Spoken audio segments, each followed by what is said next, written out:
3, 2, 1. We're live. All right, ladies and gentlemen, Crescent City Connection podcast coming at you with episode 6. We're going to be talking about Saints preseason game week 1.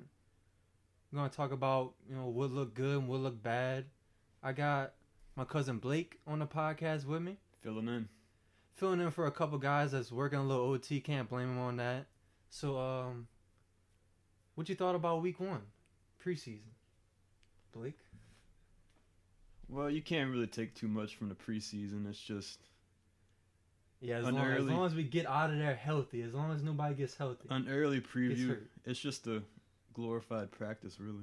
All right, what you thought about Teddy Bridgewater? I know his only other start was last year at the end of the year, and he kind of looked and then he had to start for this week. What you thought about him? I mean, the guy, he can. I think he can manage a game, but he's not gonna do anything spectacular. So you see him more of like a game manager than a guy that's gonna go out there and win you a game. Yeah, but I mean, if God forbid something happens to Breeze, like he just gets a little nicked up or something, and you need a guy to come in and play a few drives, I think he can handle it. He's not gonna do anything crazy. Yeah, a whole year into the system too, so he's he knows the playbook better, knows the system. I don't know but you would think that this Saints offense and Sean Payton's system's got to be, kind of hard to pick up. We run a lot of different different stuff. So I mean, I see a lot of the fans are talking like Teddy Bridgewater, Taysom Hill. Who's the heir apparent to Breeze? What you thought about Taysom in the second half? Well, Taysom's got a lot of raw potential. Yeah, definitely. I'm not sure if he could be the guy, but if he can get his accuracy down, like he's got all the tools. He's got a cannon arm. Dude's got the ability to run like a running back. I've never seen a quarterback like he's built like this. Yeah. It just seems like if you were to throw Taysom Hill out there for a whole game with the stars, you also got to think. I want to see one of these games, just nothing but Taysom Hill the whole game. One of these preseason games. Or just mix it up. If you're really going to run Teddy versus Taysom and see what you got, let's run Taysom in the first half for the next game and see what Taysom can do with the starters, offensive line, the starting receivers. You got to remember, if you are comparing their stats, Bridgewater was throwing to Mike Thomas. He had all our starters on the offensive line. He had Kamara out there. And then you got Taysom Hill throwing to all the backups and got the backup offensive line. He's running for his life. So you got to take that into effect.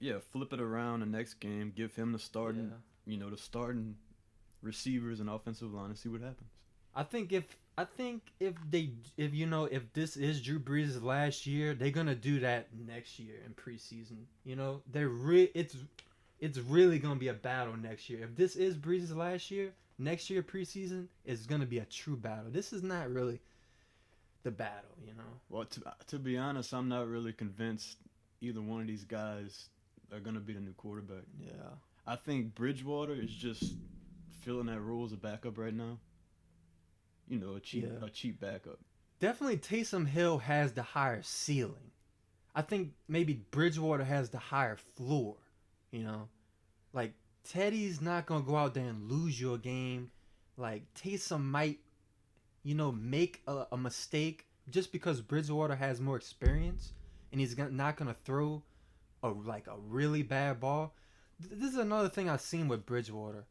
I think maybe his first 4 or 5 throws were to the running back. He wasn't even looking down the field. Like, right off the bat, it's to Kamara. It's to Murray. Where you see Taysom, he's going a lot for of his it all. shots are going deep. I just love that about Taysom. He's either going for a deep ball or he's running for 20 yards a pop. Like, the dude is just must-watch television. He needs to work on his little dump-offs and little touch passes because that's the only thing I really saw from him. I think that might be like strong guys in the NBA with the free throws and with shooting. He's so strong where he don't have that touch. Yeah, it's the same Everything's concept. a bullet. Yeah, dude definitely has a rocket arm. But All right, what you think about our receivers? This is really something that's starting to worry me a little bit. Like on side of Mike Thomas, we know Mike Thomas. We locked him down 5 year, 100 mil. We know this dude is gonna demand double coverage every game. So who's the next guy up? I have confidence in Ginn, but Ginn is like a take the top off guy. Is he really your second receiver, or is he the guy you run deep? You either run him deep, or you run him on a 15 to 20 yard stop, and he's gonna be open on that too. But is he a guy that really has a bunch of different routes that he can run in his arsenal, or is he kind of a 1-2 trick pony? For your second receiver, you got to have another guy, you know? Yeah.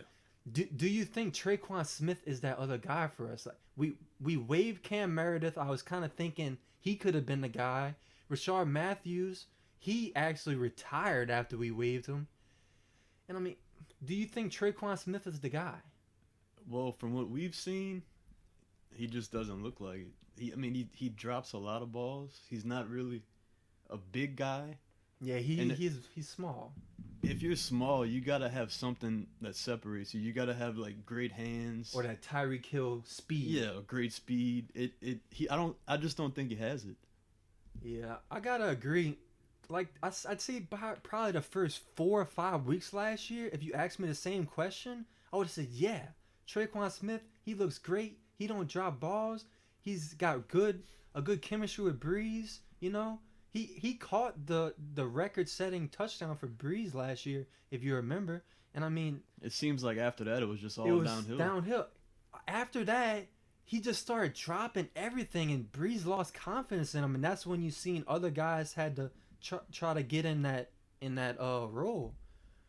One guy that kind of looked good, that I would say has potential to jump into that role, is LaJordan Humphrey. If you've seen the ball that Taysom threw to him for that touchdown, he ran a little dig route, or it was kind of like a post, and Taysom put it around the money, and not only did he have a great catch, but the run after the catch was phenomenal. Dude put a little juke on him and then stiffed on the last guy, ran him over, and dove into the end zone.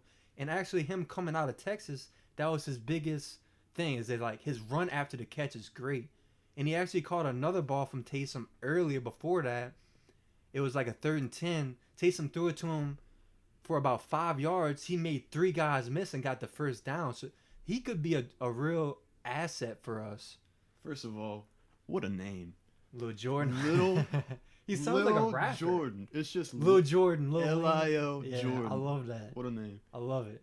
And another thing, a guy I like, from LSU, former track star, Cyril Grayson.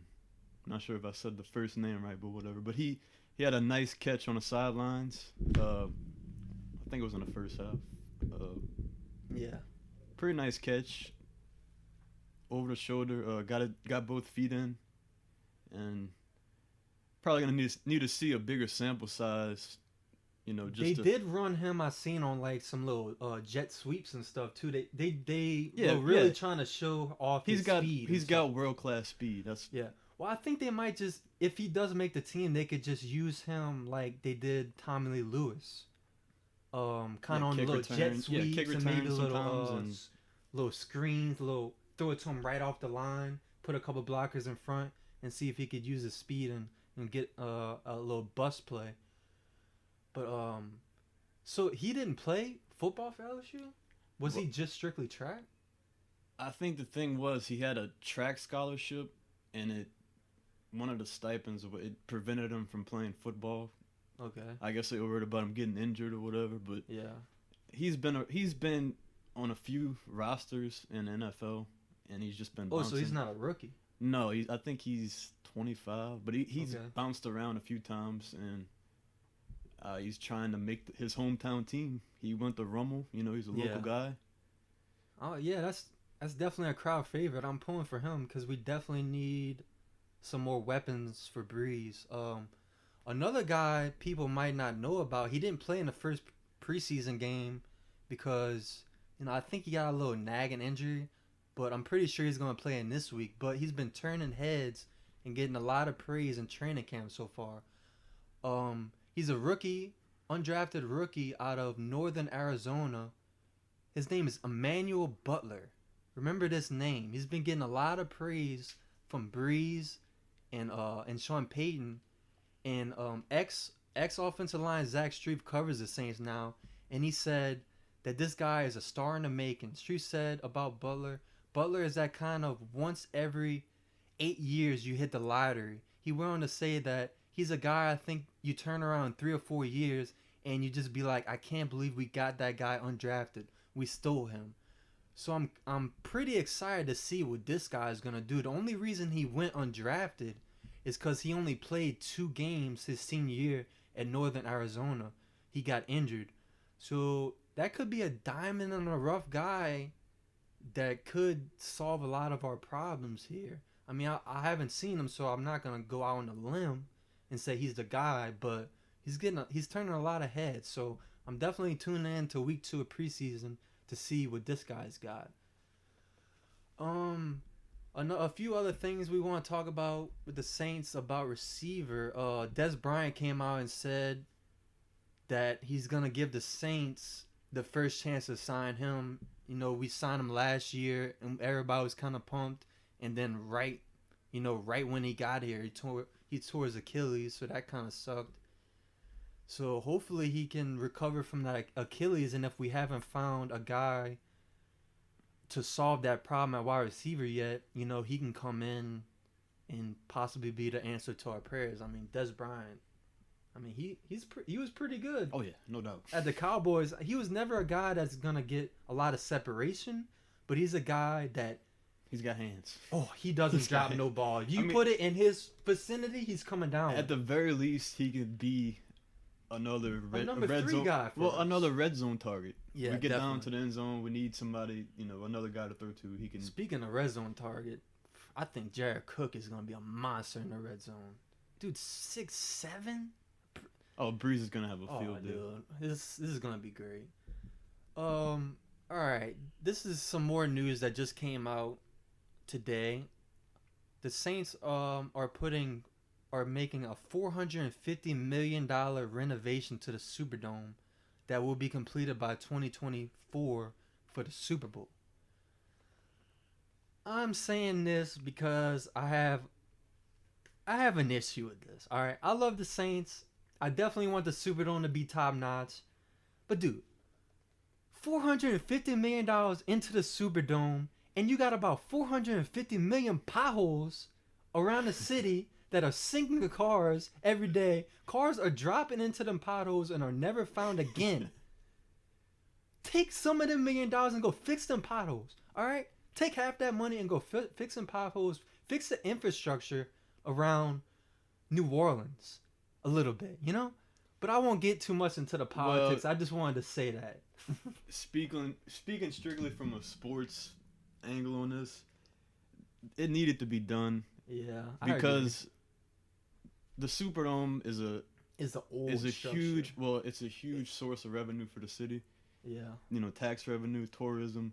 They had to have it. They had to have it to keep hosting Super Bowls and national championship games. Yeah. Or they would lose. That's true, and then they used that money to fix it. But they needed it to keep the Saints too. Yeah. Because I think the lease agreement was expiring in 2025, and they're trying to extend it another 10 years. And this, I hope they use some of that money and make like a huge parking lot where you can tailgate. You know what? They are. Oh, that's what they're doing? Well, that's part of what they're doing. Really? Yeah, they're adding a tailgate park. I think they're gonna knock down. We needed that. They're gonna knock down a parking garage and put a tailgate park. That's legit. Because you look around the league and even LSU, you got like huge places to tailgate. Yeah. And with the Saints, there's really nothing around. Yeah, you don't have a place where you could just park your truck. Pop out a barbecue pit, have your ice chest chilling right there. Yeah, they definitely needed that. Oh, no doubt. No doubt. And especially, we know how to tailgate around here. We needed a spot to tailgate for sure. And I think they're gonna replace. Everybody knows about the the big ramps in the Superdome that you gotta, you walk up the ramps and walk the big the long ramps. Yeah. Well, they're gonna replace them with escalators, and Oh, that's legit. yeah, Yeah, I like that. That's pretty cool. and they said they might also change from the Mercedes-Benz Superdome to the company that owns Harris, Caesars.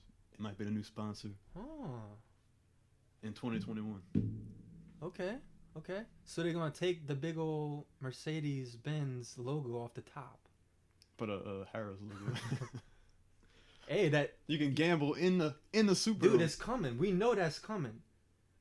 They Talk need about a bet. You couldn't have a better partnership. Have the That's how you know it's coming, sponsored- though. Yeah, They have to be foreshadowing yeah, this. no doubt. If Harris, so you know, said, you know how the sports gambling got held up yeah, in the and that's last got election? a lot to do with. They were John probably like, Bellows. you know what? Just Not to wait get too till we political, but- remodel the Superdome, and then we're gonna have this new partnership, and we're gonna get Oh, everything. no doubt. So you said that's by 2021. Yeah, 2020. So basically, I'm going out on a limb, and I'm gonna say by 2021, you're gonna be able to go inside the Superdome, and they're gonna have little machines, and you could bet on the game before you go sit down. Would you say that is out of? Would you say that's out of the realm of possibility? I'm not gonna say it's impossible, but I don't know yet. We'll see. But would you say that's in the future for the NFL? It should be. I mean, Oakland's about to go, the Raiders are about to go to Las Vegas. It just seems like all signs are pointing to they're opening up sports betting. yeah. They're definitely, it's gonna be like something that's more normalized and easier to do. You're Well, not gonna have to call a bookie. Yeah, it should take it out of the shady bookie that you might not ever get paid or. Yeah, no doubt. You gotta call somebody, and if you win, you don't even know that you're gonna get the money. They could leave the How are they state. gonna tell you what you can do with your own money? And the thing I hate about Louisiana, we can go right up the road Right across the and state bet line and well, yeah. you could go right up the road and bet horses, but you can't bet a game. How's that different? I don't What's the get it. difference? It's There's sports no, betting. there's no difference. There's no difference. And then, like you said, what we have to do, live in Louisiana to go bet preseason betting, which just letting y'all know, we're gonna put a podcast pretty soon with our preseason bets. But what we have to do to go bet preseason football and to go bet games, we have to go ride to Biloxi, to Beau Rivage, or one of the other casinos out there just to bet. I mean, it's ridiculous. Louisiana needs to get it together because there's a lot of money, untapped money, the state could be making if they legalize this. I don't know. Maybe what they they're can thinking. fix some of those potholes with the Yeah, really. with the gambling revenue. Definitely. But just to keep talking about the Saints a little bit, I have some concerns about defense. All right. I know it's just preseason, but I'm concerned about the absolute no pressure that we're getting with our front four. I feel like to generate pressure, Dennis Allen is gonna have to be creative and send a corner blitz, send a linebacker on the blitz just to get pressure, and then that could hurt our secondary, which I'm also worried about. I'm not worried about Lattimore, but I'm worried about our other corners. Eli Apple against the first team offense got burned by Adam Thielen. Kirk Cousins was 4 for 4 in his first drive. Like I said, Adam Thielen caught a touchdown against Apple. You talking about one of the best receivers in the league? Yes, I am. But when we play the Vikings, let's say in the playoffs, we know we got Lattimore's gonna lock Diggs down or do a really good job. But you're gonna have to find a way to cover Thielen. Yeah, you gotta have that second guy. Yes, and there's more than just him. There's more than just the Vikings that have two receivers. A lot of teams have two big guys. So let's say Vikings. So we can put Lattimore that could do pretty good on Julio. He's not gonna shut Julio down, but he can do pretty good. But then they got Calvin Ridley. Yeah. Eli Apple is gonna have to step up. Or we're gonna have to find a guy. Find somebody else. I'm worried about Apple. I really am. He came in last year. He played decent. He played pretty good. He played good enough. Like, he wasn't the reason why we lost for sure. I mean, you might be taking away too much from one preseason game. Yeah, We'll if see. you really break that down, he was in a good spot. The ball was thrown low, and Thielen, it was thrown in a perfect spot. So I might be reading too much into that, but also Patrick Robinson got burned. He got burned on a double move by a backup tight end. And Patrick Robinson was a guy that we had early on at the beginning of his career. He kind of he underachieved, and then he went to the Eagles and won a Super Bowl over there. But that defense really was really good, and he kind of could have been just one of them guys, Yeah. and he could have been hiding in that secondary. So we've seen that they won the Super Bowl, and everybody knows when a team wins a Super Bowl, Everybody everybody wants gets him. paid. Yeah, everybody wants him. And then, everybody's stock is at an all-time high. So we seen Patrick Robinson. We was like, They all right, thought we he had made. him. They thought he made that next step leap. up. Yeah. Okay, so then we get him. Last year, he got hurt in week 1 or 2.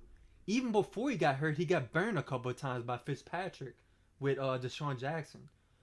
So basically, since we've had him, since he's come back, he's kind of been looking like the first time we had him. Before he went to the Eagles, he's been underachieving. So if it's not him, it's P.J. Williams. P.J. Williams. Or it's King Crawley. We all know last year, we shuffled him in and out. Crawley. Then Crawley gets burned. Then we put P.J. Williams in there. P.J. Williams gets burned. Then we throw Crawley back in there. So I'm kind of hoping that this guy from Florida, Chauncey Gardner-Johnson, can maybe step up and take that job. But, so basically what I'm saying is if we can't get pressure, those guys are going to have to defend for an extended period of time. It's setting up to where we might have to go back to outscoring people, and I hope we don't. No, we don't need that. I hope the defense can get it together. So, it's week 1, and I'm a fan. I'm saying what I'm seeing out there right now, and you kind of want to have flaws in week 1 and week 2. You got something to work on. You got something to That go way into. Everybody's not. Oh, we're great. Exactly. We don't have to work on anything. Exactly. You don't want to go week 1 and be like play a perfect game, and then you get your head big and you stop working hard. So I'm happy. Yeah, get it all out right now. Yeah. Get it fixed. Let's see what our problems are. Let's work on them now. Let's get them taken care of, and let's be ready for week 1. So that's just breaking down, week 1. So let's dive a little bit into the Pelicans. It's been a while since we talked about them, so we kind of just want to go over a few things that's been going on. Zion Williamson signs with Jordan Brand, 7 years, $75 million. I think I seen something along the lines that before Zion Williamson has even stepped on the court, this dude has made $95 million. And that's crazy because everybody on ESPN and all of that always says players can't make money in small markets. But this guy has come in and he's proven them wrong. He's making $95 million before he even steps on the court. Anthony Davis didn't do that. And I think Anthony Davis just wasn't a marketable guy. He didn't have much. He doesn't have much of a personality. Doesn't have much of a personality. He didn't have that face of the franchise type of. Well, yeah. I don't want to dig too much into that, but he didn't have the face. Well, he never really jumped in, and he.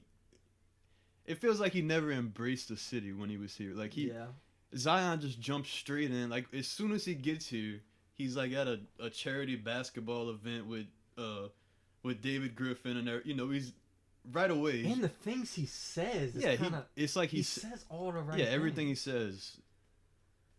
But just speaking of face of the franchise, I mean, the dude has a unibrow. The dude, like when we first got him, I don't want to say too much bad about this guy, but he looked like an ant. He looked like an alien. The dude had a unibrow. Oh, before he grew his hair. His teeth. The dude still hasn't seen a dentist. His teeth are all whopped up. Like you can't just put Anthony Davis on a big billboard in New Orleans smiling. You Yeah. couldn't do it when we first got him. No. And you got this Zion Williamson dude looks like Dude's a middle linebacker. Dude's a tank. He's a tank. He says all the right things. I mean, he's just a marketable guy. So I think he's just a better face of the franchise for us. And I love, Anthony Davis kind of said along the lines of the same thing. He always said, he wanted to play his whole career at the Pelicans. But Zion Williamson came out and said he wants to be like Dirk and Kobe. He wants to stay with one team for his whole career. He wants to be here. He's embracing the city. And I think that just means a lot, Like, to me as a fan, I always respected like Tim Duncan and Dirk and Kobe for staying with one team. And even Michael Jordan. Well, to be fair, they never had to put up with the dysfunction that Davis had to. Yeah, the organization was definitely. I mean, it was terrible. It was a joke. But he also had a chance to stay. When David Griffin turned the whole organization around, took all the dysfunction out, I guess he went to Anthony Davis and said, "We want you here with Zion." He probably felt like the damage was already done. Like Do you think he thought the damage was done, or did you think that he didn't have much faith in David Griffin? Did you think he didn't believe him? I think he had his mind made up. He's ready to go play for LA. Yeah. I mean, the fans were booing him during the games last year. But who wouldn't boo him? I know, but I can't really say I blame him, at that point for leaving. Yeah. I'm still kind of mad he left in the first place, but after that, like, I can't blame him for leaving because I would have left too, Yeah. Especially after causing all of that. But would you have left? Because we could have paid him the super max. We could have paid him $60 million, roughly more than he could have got. But he is going to Los Angeles now, and that is a great destination. Like, not just basketball-wise, but good to good live marketing. in. You get to live in LA, Well, he can do commercials and, But like I just said, you can make money here too. Yeah. $95 million. But it's not the same. Like, when Chris Paul went to LA, Chris Paul's on 100 commercials. Yeah. State Farm. It's definitely a huge market there. Yeah, it's not like that here. Yeah, you're right. But I do expect Zion to definitely be in commercials and stuff. And what has just come out, like what we're saying, we have 30 national television games this year. So are we really a small market? We're going to be all over the NBA. Zion is basically single-handedly putting us on the map. Yeah.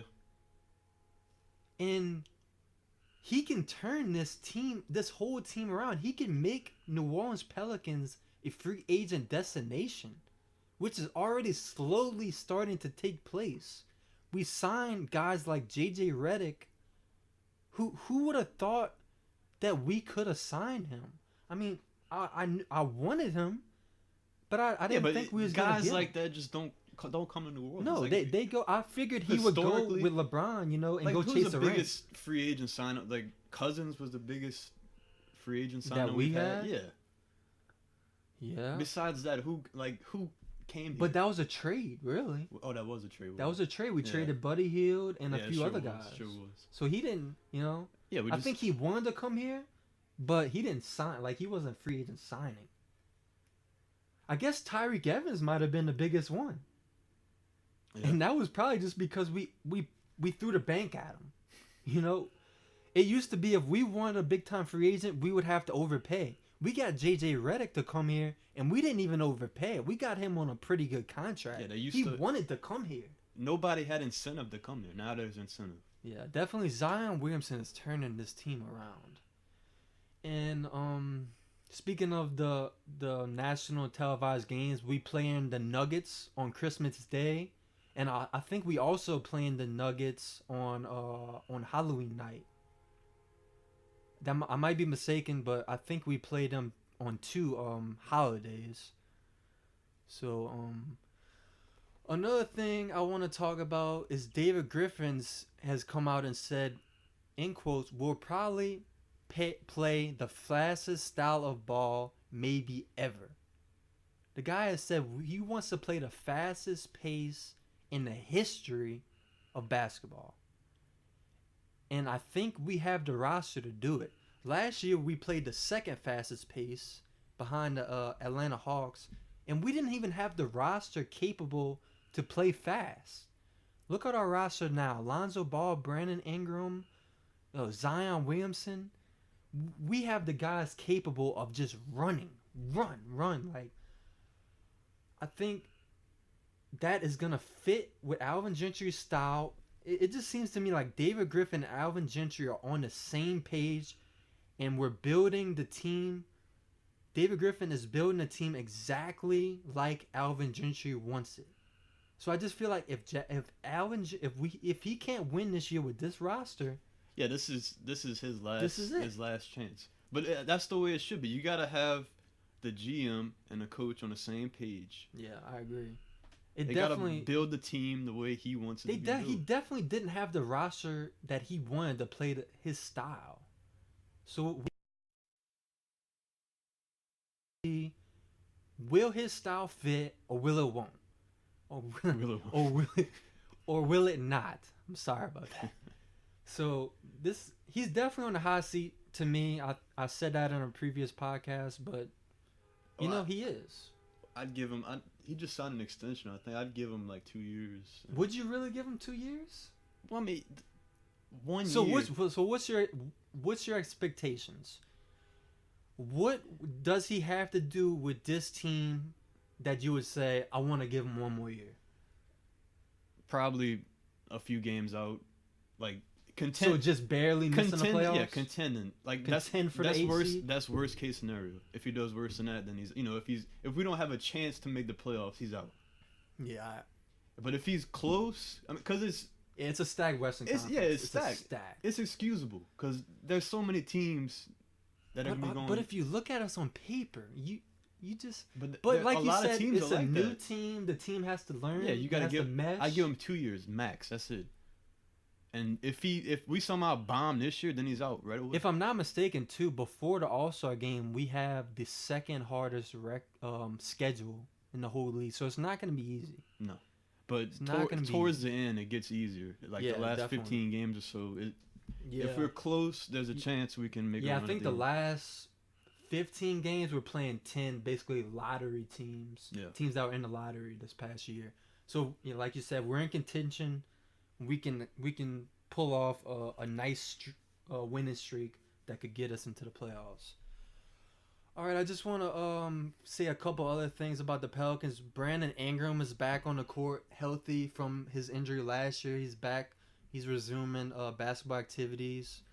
A couple of videos I've seen, Lonzo Ball shooting. It looks like he's improved his shooting motion. You know how he kind of got that kind of flunky shooting style. You know, it looks weird. You know, it definitely doesn't look like a perfect shot. Yeah. Well, I seen a video from him released about a week ago. In the shooting form looks improved. So hopefully he's been working on that form, and that could definitely help his shooting percentage and consistency when you have a technically sound shooting form, like let's say JJ Redick. It becomes an automatic shooting motion, and that's when you see shooters with like 40% 3-point percentages. It's because they got perfect form. So hopefully he's improving on that form. And I also seen a video leaked of Jahlil Okafor. I think he's trying to transform his game into a kind of stretch 4 and become a stretch big for us, because I see him working on his shot off the dribble and his kind of mid-range and long-range shooting. So and he's on a contract year too. So I hope he's in the gym working hard and he can have a breakout year, because remember, this dude, he won a championship at Duke. And what was he a first or was he? I think he was a second overall pick. First or second, yeah. He's either first or second. I think he was second. So I mean, this dude is a top prospect. He just hasn't taken that NBA leap yet. And I have a feeling that he could take that leap. He might just be a late bloomer. He could be a late bloomer, and that would be a huge steal. And you gotta say too, the prototypical NBA big is basically extinct now. Like, if you want to be a big in the NBA now, you kind of gotta be that stretch four. So it might have took him a couple years to kind of transform his game. Yeah. But this could be the year where he really transforms and becomes a stretch big for us, and in our style, that could fit right in. That could really fit right in for us. So that's all I got to. That's really all we got to talk about with the Pelicans. Now I want to move on and talk a little bit about LSU Tigers football. We're in LSU country over here, and we're super excited. I mean, we're a top 10 team this year, and I mean, expectations for LSU are always make the playoffs. It's really playoff or bust for LSU every year. Yeah, but more so this year. I mean, you got a vet quarterback. Yeah, we finally got a pretty decent quarterback. A quarterback with some experience, and he's pretty good. Yeah, if you give that dude time, Joe Burrow, he can light you up. All they have to do is block for him. Yeah. Give him time. He doesn't make any crazy, he doesn't really make any stupid throws or anything. Unless if you give him time, he just can give put him it a on little money. bit of time, and we'll win a lot of games. And he's pretty athletic too. He can extend plays and he can run. I've seen him run multiple times for pretty good gains. Yeah. He's got an underrated escape ability about him. And we added a few more weapons for him too. I mean, we got the number 4 recruiting class coming in, and we added a few more receivers for him with a few good returning wide receivers also, and Jefferson's little brother at receiver, and Chase is another one of his receivers that was really good last year. And he's got, I would say, a much improved running game coming in with John Emery. Yeah. So, I'm excited to see him. No doubt. So we should have a complete offense. So I want to talk about, no offense to Georgia Southern week 1, but we're just going to chalk that up to a W. Skip ahead to the next week. But week 2 is a very, very important game. I mean, it's a must win. If you want to make the playoffs, you have to win this game. Or beat Alabama. I mean, if you lose this game, you would have to sweep. You have to sweep. Sweep the rest of the season. So you'd have to. You don't want to beat Florida. You don't want to get in that position. Yeah, you'd have to beat early Florida. In the season.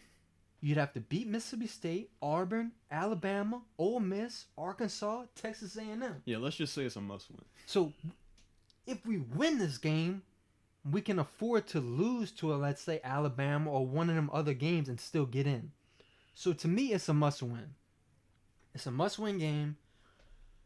Week 2. So, I mean, we're not wasting any time. We have a must-win game in week 2. Well, if you look historically at these big non-conference games in the beginning of the season for LSU, they usually have one, every year, every other year. A lot of the times we do it week 1. Yeah, week 1. Yeah. Well, we play like Oregon. Well, this year Miami. This year they get TCU. They get a rehearsal before the at before least one the big weekend. game. But usually they don't lose these games. But usually those games are on neutral sites. True. When we play like Oregon or TCU, we're on neutral site. We're going to Austin, Texas. They're a top 10 team. All right? So this is huge. I don't know if I'm really buying Texas as a powerhouse again yet. You're not buying, but Vegas and Caesars is obviously buying into Texas because this spread started out, I think it started out like 7 or 8. And right now, as we speak, this is a pick'em game. Obviously, they have something. I mean, Vegas don't usually get this They're wrong. not They're off on by- the money. they're you not know? off by that They're not much. off by much. So obviously they think Texas is for real. They think this is gonna be a close game. And having home field is big. I mean, they're in Austin, Texas. That's a pretty crazy environment over there. I mean, hook 'em horns. I mean, they love football in Texas, and they're gonna be a rowdy. That's gonna be a rowdy stadium week 2. It's gonna be crazy. No doubt about it. It's gonna be crazy. And they have a really good quarterback, Sam Ellinger. They saying he's a Heisman hopeful. They're saying this guy is for real. And he's got a pretty good offensive coordinator too. And he's also the head coach in Tom Herman. We all know we almost got him. We might have a little bit of conflict of interest in this game. Yeah, definitely. We got the guy who could have been LSU's head coach, and then we got the guy who. It's like you going with the prom queen to prom, and then she rejects you, and you go pick up this. Yeah. You go pick up a what's the word I'm looking for? A Like backup. a rebound. Like a rebound. Yeah.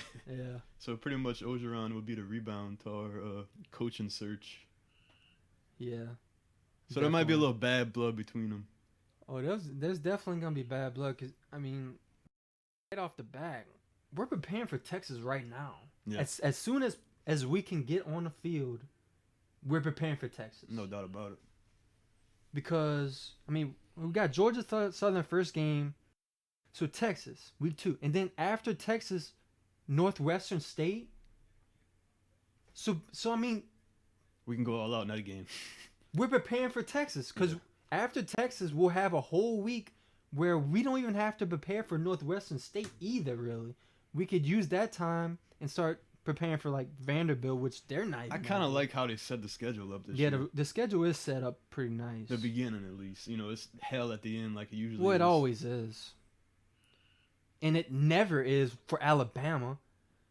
Would you say we always have the hardest schedule? Like when does Alabama go and play like an Oregon week 1, a TCU, or Miami, or a Texas week 2? Their hard games are SEC. Yeah.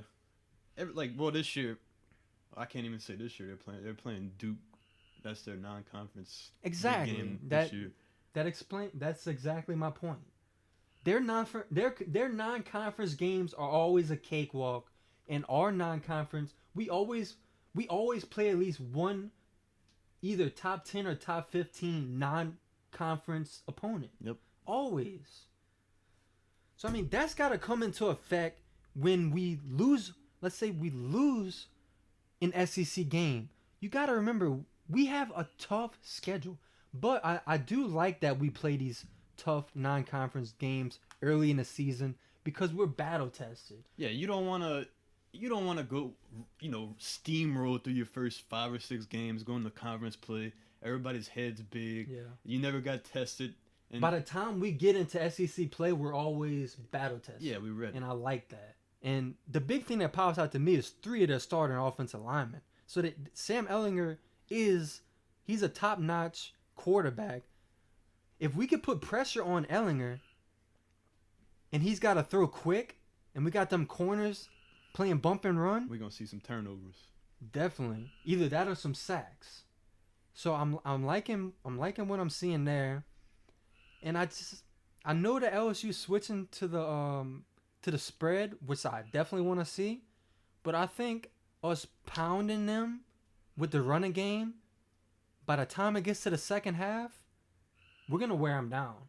We're going to wear them down, and we're going to start busting some of them runs with Emory.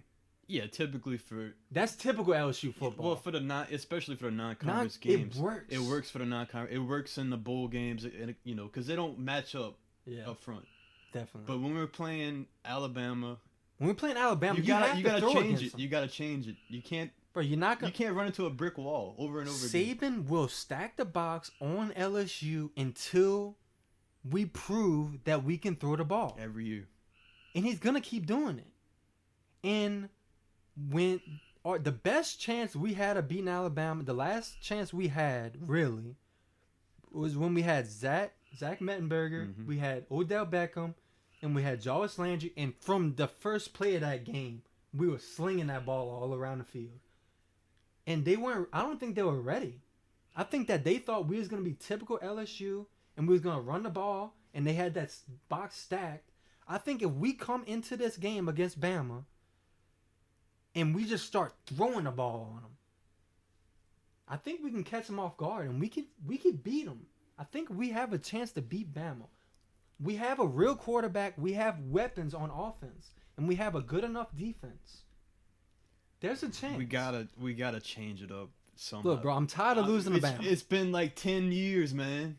What they say, Like the 10 years since we beat definition 'em. of an insanity is doing this. It's doing the same The thing, same thing over that and over doesn't work, Over and and you over. keep doing it over and over.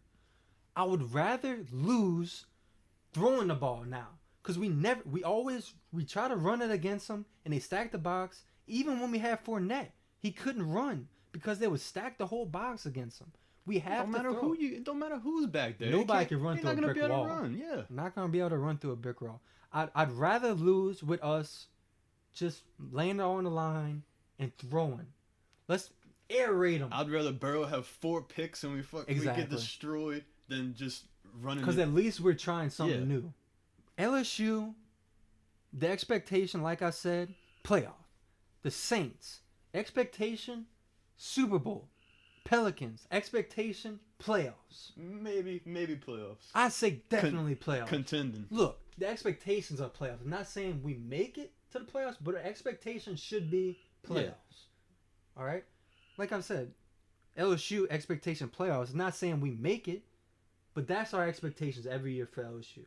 And definitely this window with the Saints, expectation is Super Bowl. I mean, it's Super Bowl or bust. So, It should be a pretty good year all around for Louisiana sports. Louisiana sports, the hype has never been higher. I mean, I'm super excited, and we're gonna be there every step of the way. Crescent City Connection.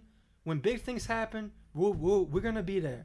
We're gonna start being more consistent about this, and we're gonna put podcasts out every week, maybe even twice a week if we can. When breaking news happens, we're gonna be there. So, like this video, subscribe. Leave some comments down below. You know, let's interact. Let us know what we can improve. Let us know y'all's opinions on our takes. We wanna be with the people. We wanna hear y'all's opinions on this. So we interact with all comments. Comment down below, and we'll see y'all next week.